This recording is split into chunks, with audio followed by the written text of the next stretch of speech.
মিহিদানা মিহিদানা দিয়ে দিলাম, নেড়ে নেব, আলুটা ছেড়ে দেবো, ছেড়ে গেছে, এবার নামিয়ে নেব।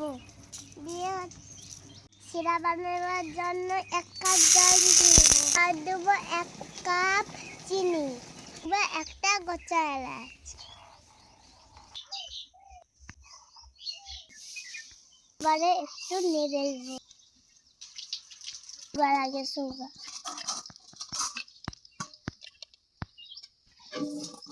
শিরা হয়ে গেছে। এবারে মিহিদানাটা দিয়ে দেবো, এবারে নেড়ে দেবো।